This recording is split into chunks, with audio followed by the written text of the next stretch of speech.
Picture this: 200 British soldiers trapped in the scorching Sudanese desert, surrounded by enemy forces, water running dangerously low, and no escape route in sight. Death seemed certain. But one local scout had an idea so outrageous, so seemingly impossible, that the British commander almost laughed in his face. What happened next would become one of the most extraordinary survival stories in military history. If you love incredible true stories of courage and survival against impossible odds, you're going to want to hit that subscribe button and give this video a thumbs up. Trust me, you won't want to miss the ending of this one.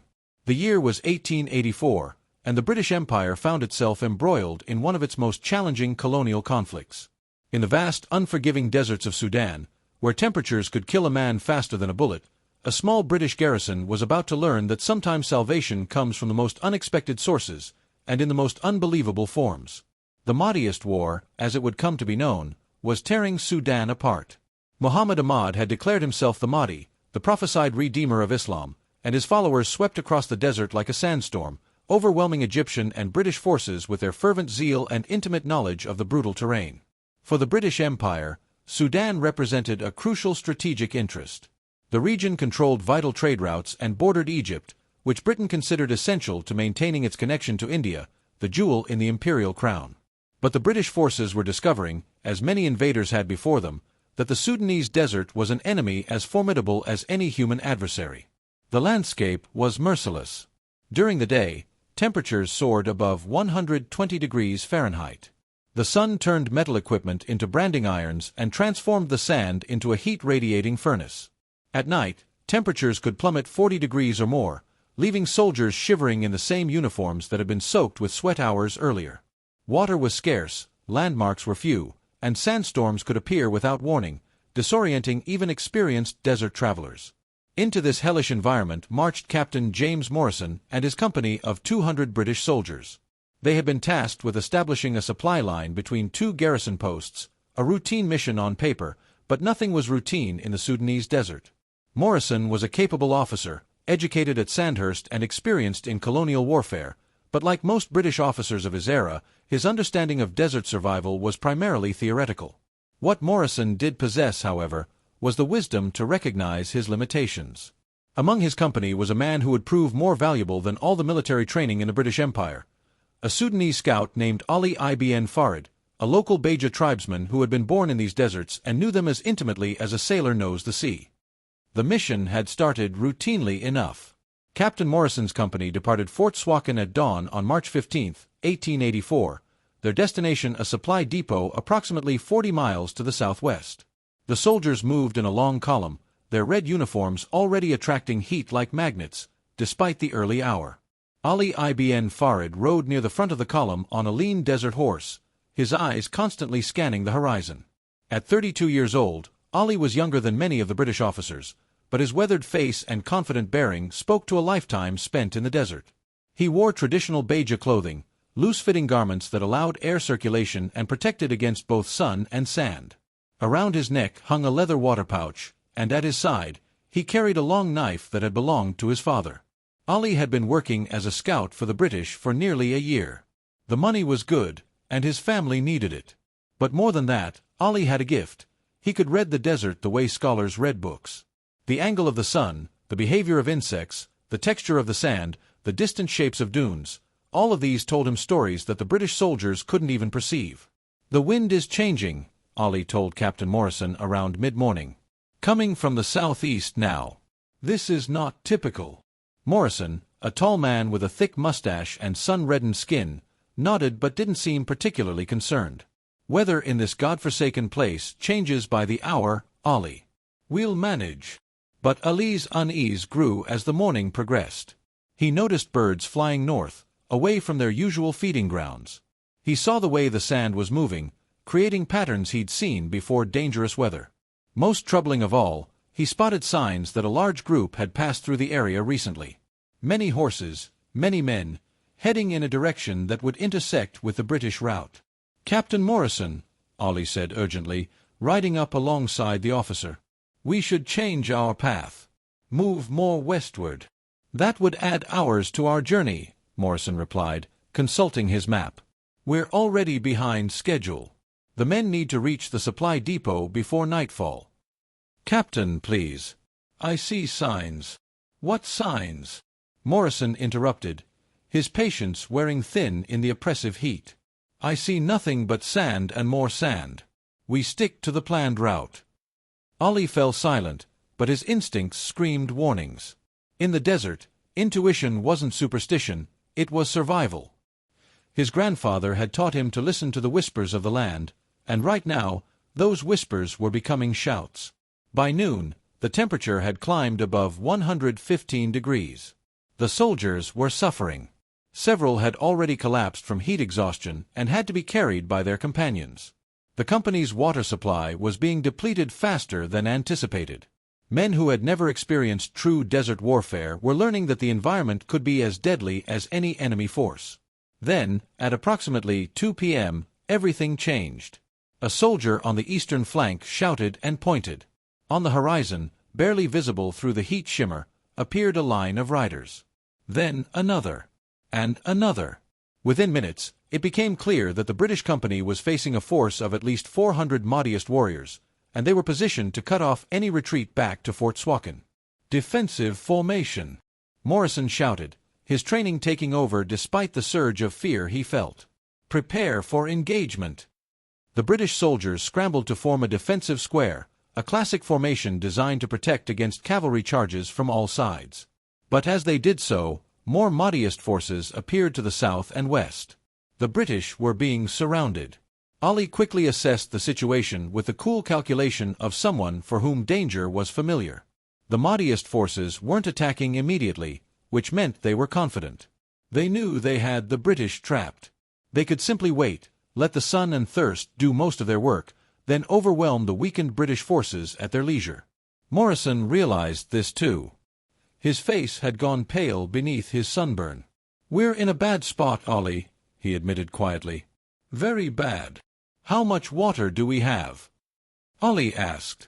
Morrison consulted with his officers. The answer was grim. At current rationing, perhaps enough for 24 hours. In this heat, with stressed and frightened men, probably less. The Mahdist forces settled into position, maintaining their encirclement but not attacking. Occasionally, a few riders would dash forward, testing the British defenses, drawing fire, then retreating. They were playing a waiting game, and they held all the advantages. As the afternoon wore on, the British position became increasingly desperate. The sun was relentless. Men were collapsing inside the defensive square. Medical supplies were limited. And all around them, the Mahdist warriors waited with the patience of hunters who knew their prey was already doomed. Captain Morrison called his officers together. "Gentlemen, we need options. If we try to fight our way out, we'll be cut down. If we stay here, we'll die of thirst. If we surrender—" He didn't need to finish that sentence. They all knew that surrender to Mahdist forces rarely ended well for British soldiers. "We could try to break out at night," suggested Lieutenant Barnes, a young officer fresh from England.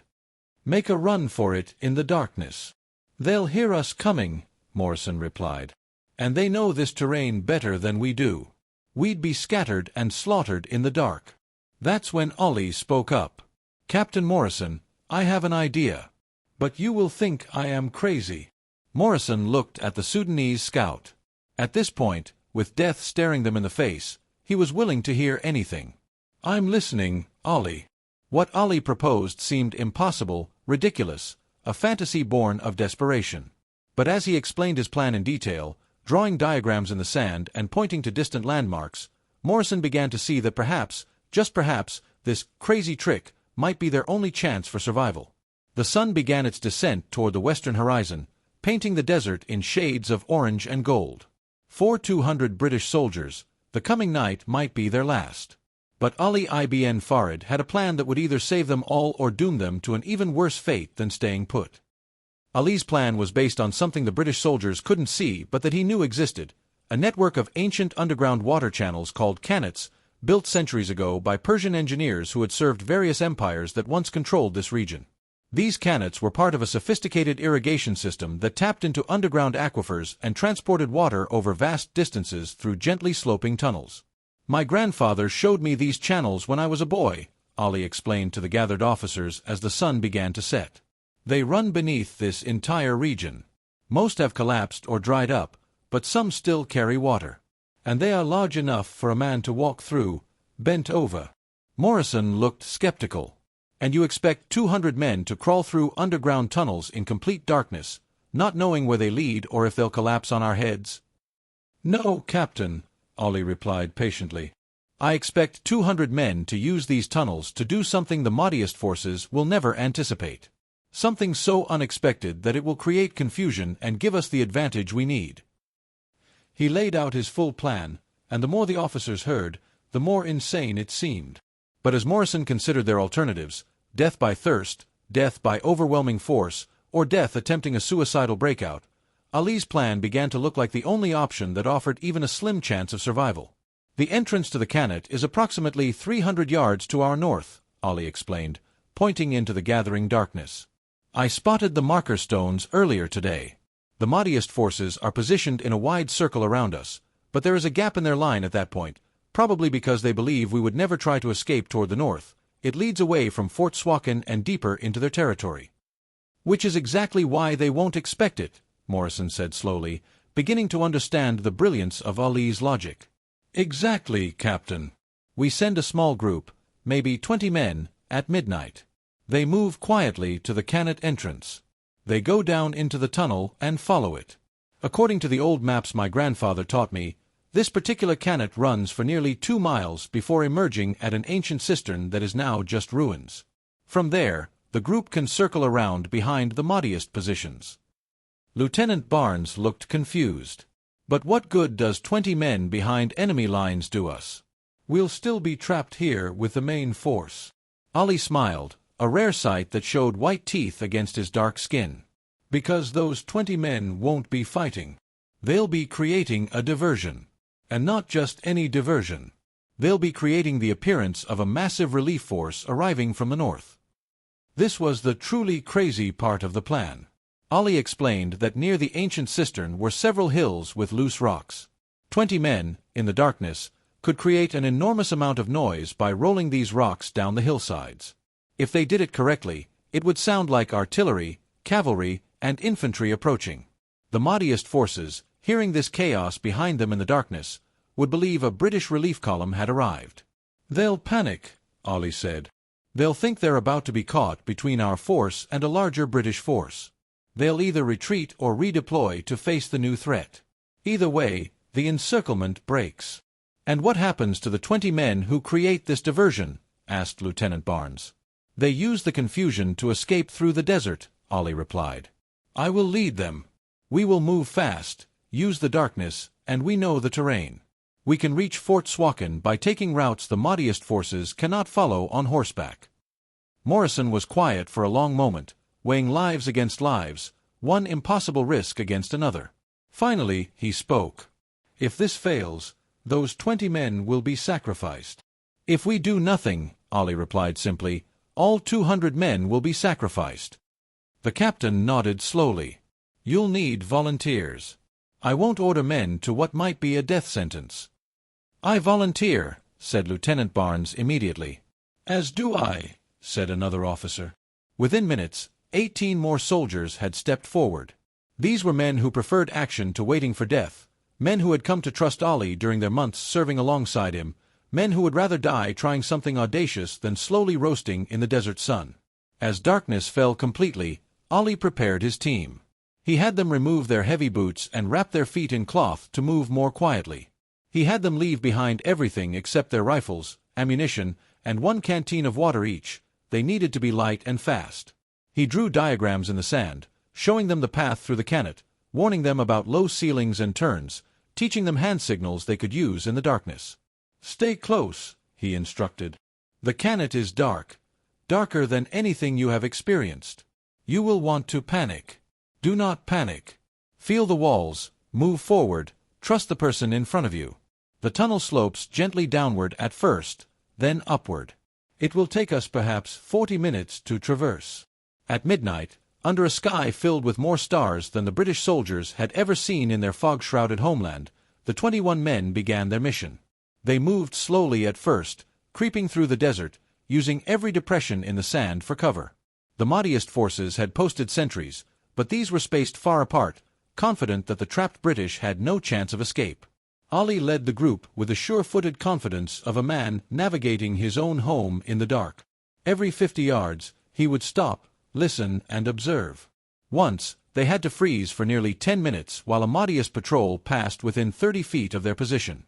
The British soldiers barely breathed, their hearts hammering, certain they would be discovered. But Ali had chosen the route perfectly. He brought them to a spot where ancient marker stones, barely visible even in the starlight, indicated the presence of the qanat entrance. These stones were carved with symbols in a language none of the British could read, but Ali recognized them from his grandfather's teachings. The entrance was partially collapsed, covered by centuries of sand and debris. Working quickly but quietly, Ali and several soldiers cleared away the sand, revealing a dark opening barely 3 feet wide. A faint smell of damp earth and stone emanated from the darkness, proof that the tunnel still existed beneath. "Remember," Ali whispered, "stay close, stay calm, keep moving forward. The tunnel is solid. It has stood for centuries. Trust it." One by one, the men descended into the earth. Lieutenant Barnes, watching them disappear into that black hole, felt a moment of pure terror. He was not a man who feared combat, but the idea of crawling through an underground tunnel, blind, not knowing if it would collapse or lead nowhere, triggered something primal in him. Then he saw Ali descending, and the Sudanese scout looked back at him with an expression of calm assurance. Barnes took a breath, offered a prayer to God, and followed. The darkness inside the qanat was absolute. It was a darkness so complete that the men couldn't tell if their eyes were open or closed. The air was cooler than the desert surface, almost refreshing after the day's heat, but it was thick with dust and carried a mineral smell. The tunnel was roughly circular, about 4 feet in diameter, forcing the men to move in a crouch or on hands and knees. Ali led them forward, one hand on the wall, counting his steps, remembering the path. Behind him, the British soldiers followed, each man keeping contact with the person ahead. No one spoke. The only sounds were breathing, the rustle of clothing, and the occasional scuff of feet against stone. The tunnel curved, descended, and narrowed in places. Once, Lieutenant Barnes felt the ceiling brush against his head and had to fight down rising panic. But Ali's confidence was contagious, and the men pressed on. After what felt like an eternity but was probably only 40 minutes, Ali stopped. Ahead, a faint square of starlight showed where the tunnel emerged at the ancient cistern. They had made it through. Now came the truly dangerous part, creating enough chaos to save their brothers in arms, then escaping alive through a desert filled with enemies. The ancient cistern was exactly as Ali remembered from his grandfather's descriptions, a circular stone structure, now mostly collapsed, situated in a shallow valley surrounded by rocky hills. In ancient times, this had been a gathering point for multiple qanats, a place where water was collected and distributed to surrounding settlements. Now it was just ruins, forgotten by all except a few old Beja tribesmen who kept the ancient knowledge alive. Ali gathered his men in the shadow of the cistern walls. They had emerged about 2 miles north of the main British position, which meant they were now behind the Mahdist encirclement. The scout pointed to 3 hills that rose from the desert floor about a quarter-mile away. "Those hills," he whispered, "are covered with loose rocks and scree. We divide into 3 groups of 7 men. Each group takes a hill. When I give the signal, 3 rifle shots in rapid succession, you begin." "Begin what exactly?" asked Private Matthews, a young soldier from Manchester who was beginning to wonder if he'd volunteered for madness. Ali's explanation was ingenious in its simplicity. The men would create a symphony of sound designed to mimic a large military force. Rolling rocks down the hillsides would sound like artillery wheels and supply wagons. Banging rifle butts against rocks in rhythm would sound like marching troops. Firing rifles sporadically would suggest skirmishers and advance scouts, and most cleverly, using their bayonets to pry loose larger boulders would create thunderous crashes that could be mistaken for cannon fire. "The key," Ali explained, "is coordination. If each hill creates different sounds at different times, it will seem like a large force spread across a wide area. The Mahdist commanders will hear this and believe a relief column is approaching from the north. And they'll see nothing in the darkness," Lieutenant Barnes realized. "They'll only have the sounds to judge by, and sounds in the desert can be very deceptive." "Exactly," Ali confirmed. "Sound travels strangely in these hills. It echoes, multiplies. 20 men can sound like 200 if they do it right. The men divided into their groups. Ali took personal command of the center group, while Lieutenant Barnes and Sergeant Cooper led the other two. They moved to their positions, careful to stay low and use the darkness as cover. The hills were roughly 300 yards apart, forming a wide arc north of the Mahdist positions. Ali checked his pocket watch, a gift from a grateful British officer whose life he'd saved months earlier. It was approaching 2 a.m., the deadest hour of the night when even alert sentries grew drowsy. Perfect timing. He raised his rifle and fired 3 shots in quick succession. Crack! Crack! Crack! The sound shattered the desert silence. Immediately, from 3 different hills, chaos erupted. Boom! A boulder crashed down the western hill. Crack! Crack! Crack! Rifle fire from the eastern hill. Rumble! Rumble! Rumble! Dozens of rocks rolling, sounding like wagon wheels and artillery caissons. Clang! Clang! Clang! Rifle but striking stone in rhythm, like the march of infantry boots. Then Ali's group added their contribution. He had his men use their bayonets to pry loose a massive boulder that had been precariously balanced. It took all 7 of them, but when it finally gave way, it crashed down the hillside with a sound like thunder, dislodging hundreds of other rocks in its path. The noise was tremendous, echoing across the desert. In the Mahdist camps surrounding the British, the reaction was immediate and exactly as Ali had predicted. Confusion turning to alarm, turning to panic. Commanders shouted orders. Horses whinnied in fear. Sentries who had been watching the British position spun around to face this new threat from the north. The carefully organized encirclement began to fall apart as units tried to redeploy in the darkness. "Relief force from the north," someone shouted in Arabic. "How many? Can anyone see? It sounds like a whole army." From his position, Ali could see the Mahdist positions beginning to shift. Fires that had been hidden were now exposed as men moved. The eastern flank of the encirclement was pulling back, trying to reform to face the north. This was the moment when everything hung in balance. Back at the main British position, Captain Morrison heard the explosion of noise from the north. He'd been waiting, tense, ready to act the moment Ali's plan began. Now he gave his orders. "Light the fires. Make them bright. All men to attention. Make noise. We want them to think we're preparing to attack." The British soldiers, who had been conserved their energy, suddenly burst into activity. They lit fires, beat drums, shouted orders, fired volleys into the air. The exhausted company transformed into the appearance of a force preparing to break out and link up with their reinforcements. The Mahdist commanders faced an impossible situation in the darkness. They heard what sounded like a massive British force approaching from the north. They saw the trapped British company suddenly showing renewed vigor. They couldn't see the true size of either force in the darkness, and they had no way to communicate quickly across their scattered positions. The most senior Mahdist commander, a veteran warrior named Hassan, made the decision that would save the British lives. He ordered a tactical withdrawal to the east, away from both the apparent relief force and the main British position. His reasoning was sound: better to retreat, regroup, and assess the situation in daylight than to be caught between 2 British forces in the dark. Within 20 minutes, the Mahdist encirclement had collapsed. The warriors were pulling back, moving east and south, seeking to reorganize at a safe distance. But Ali's work wasn't finished. As the Mahdist forces withdrew, his 3 groups continued their symphony of chaos, moving positions constantly to make it seem like the relief force was pursuing. They kept the pressure on, kept the enemy moving, kept them confused and off balance. By 4 a.m., the Mahdist forces were nearly 2 miles away, completely disengaged. The British company was free. But now Ali and his 20 men faced their own challenge: escape. They were behind enemy lines, on foot, in a desert that would soon be crawling with Mahdist warriors looking to understand what had happened. And they had maybe 2 hours before sunrise would expose them. Ali gathered his men quickly. "We move southwest now. Fast. There is a wadi, a dry riverbed, 3 miles from here. We can follow it. The sides are high enough to give cover, and the bottom is hard-packed earth, so we won't leave obvious tracks. From there, we can reach Fort Suakin by tomorrow evening." "Can we make it?"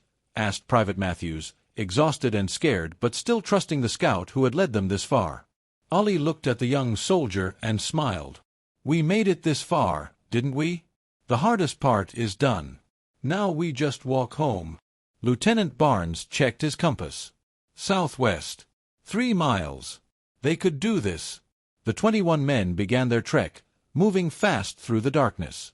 Behind them, the sounds of confusion continued as Mahdist forces tried to understand what had happened. Ahead of them lay miles of dangerous desert, but also the promise of safety. As the first hints of dawn began to lighten the eastern sky, Ali led his men into the wadi, a deep, narrow channel carved by ancient rivers that no longer flowed. The walls rose 15 feet on either side, providing perfect concealment. The bottom was indeed hard-packed, showing only minimal signs of their passage. They moved through the wadi in silence, conserving energy, sipping water sparingly. Ali set a punishing pace, but no one complained. These men had seen their leader's skills firsthand now. They trusted him completely. By mid-morning, they heard Mahdist patrols above them, searching the desert. But the wadi concealed them perfectly, and the patrols passed by without noticing the narrow channel where 21 men moved like ghosts. They walked all day, stopping only briefly to rest in the shadowed sections of the wadi. The heat was intense, even in the relative shelter of the channel. Men suffered, but they endured. They had been chosen because they were tough, and now they proved it. By evening of their second day since entering the qanat, Ali's group emerged from the wadi near a small oasis that marked the edge of British-controlled territory. They were exhausted, dehydrated, and sunburned, but they were alive. And more importantly, they had saved their brothers. A British patrol spotted them just before sunset. The patrol commander, Captain Williams, couldn't believe his eyes when Ali ibn Farid and 20 British soldiers emerged from the desert like spirits. "Good God, man!" Williams exclaimed. "We heard Morrison's company was surrounded and destroyed. How did you—" "Captain Morrison and his men are safe," Ali reported, his voice hoarse from thirst and exhaustion. "They broke out after we created a diversion. They should have reached Fort Suakin by now, approaching from the west." Williams gave orders for water and medical attention, then insisted on hearing the full story. As Ali and Lieutenant Barnes explained what they had done, the captain's expression went from disbelief to amazement to something approaching awe. "You went through an underground tunnel? Created a fake army with rocks? Drew off 400 Mahdist warriors?" Williams shook his head. "That's the most audacious thing I've heard in 20 years of military service." "It was Ali's plan," Barnes said, slapping the Sudanese scout on the shoulder. "Every bit of it. Without him, we'd all be corpses in the desert right now." The patrol escorted Ali's group back to Fort Suakin, where they arrived just after dark. As they approached the fort's gates, they could see increased activity. More fires than usual, more sentries, a general air of alertness. When they entered the fort, they discovered why. Captain Morrison's company had indeed made it back safely, arriving just 6 hours earlier. The garrison had been preparing rescue operations, though everyone acknowledged that the chances of finding survivors were slim. Morrison himself came running when he heard that Ali had returned. The British officer, normally reserved and proper, embraced the Sudanese scout openly, not caring who saw this breach of military protocol. "Ali, thank God. When you didn't return with us, I feared the worst." Morrison's eyes were wet. "You saved us all, you know. Every single man in my company. We owe you our lives." "We saved each other, Captain," Ali replied. "That is how survival works in the desert. No man alone, but together." That night, the entire garrison gathered to hear the story. Lieutenant Barnes told the tale of the tunnel, the cistern, and the symphony of chaos on the hills. Private Matthews described the terrifying trek through the wadi with Mahdist patrols passing overhead. Captain Morrison explained how the Mahdist encirclement had collapsed in confusion, allowing his main force to break out and make it back to Fort Suakin. But it was Ali who provided the details that made the story complete: the reading of signs that had warned him of danger, the memory of his grandfather's teachings about the ancient qanats, the understanding of psychology that told him the Mahdist warriors would retreat from an unknown threat in the darkness rather than risk being caught in a trap. The fort's commander, Colonel Pemberton, a stern man not given to praise, stood and addressed the assembled soldiers. "Gentlemen, what we've witnessed is extraordinary. Not just the successful survival of Captain Morrison's company against overwhelming odds, but the demonstration of something too rare in our military operations: the perfect combination of British discipline and local knowledge. We march into these lands thinking our training and technology make us invincible. Tonight we've learned that true strength comes from respecting and utilizing the wisdom of those who know the land. He turned to Ali. Mr. Ibn Farid, the British Army owes you a debt it can never fully repay. 200 men are alive tonight because of your courage and intelligence. I will be recommending you for the highest honor we can bestow upon a civilian, the Albert Medal for gallantry in saving life. Ali, uncomfortable with the attention, simply nodded. I did what any scout would do, Colonel. I served those who trust me. But the soldiers who had survived knew better. They knew that Ali had done something extraordinary, something that would be talked about in British military circles for years to come. Private Matthews put it best when he later wrote to his mother. The officers at Sandhurst would never teach what we learned from Ali in the desert. They couldn't, because you can't learn it from books. You learn it by living in the land, by respecting it, by understanding that the desert doesn't care about your uniform or your rank. It only respects knowledge and wisdom. Ali had both, and that's why we're alive. In the days that followed, the story of the Sudanese scout's crazy trick spread throughout the British forces in Sudan. It was told in mess halls and around campfires, growing slightly more dramatic with each retelling, as all good stories do. But the core truth remained: one man's intimate knowledge of the desert, combined with extraordinary courage and quick thinking, had saved 200 lives. The incident also changed British military policy in the region. Colonel Pemberton issued new orders requiring all expeditions to include local scouts in planning discussions, not just as guides but as advisors whose counsel would be given serious weight. Other commanders followed suit.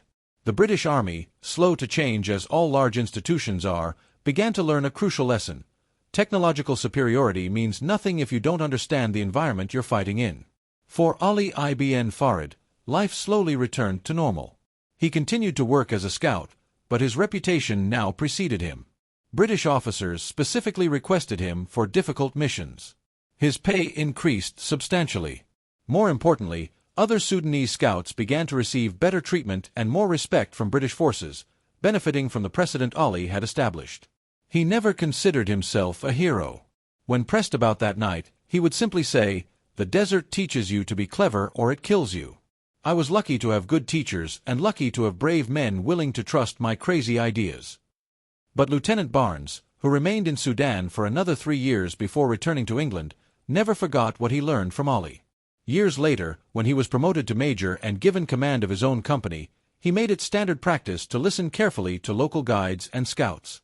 He credited Ali with teaching him the most important military lesson of his career: the map is not the territory, and no amount of book learning can replace lived experience. The qanat they had used that night was later explored by British engineers, who marveled at its construction. It was indeed part of an ancient network, built perhaps 1,000 years earlier, that stretched for miles beneath the desert. The engineers recommended preserving knowledge of these channels for future use, and maps were made showing their locations.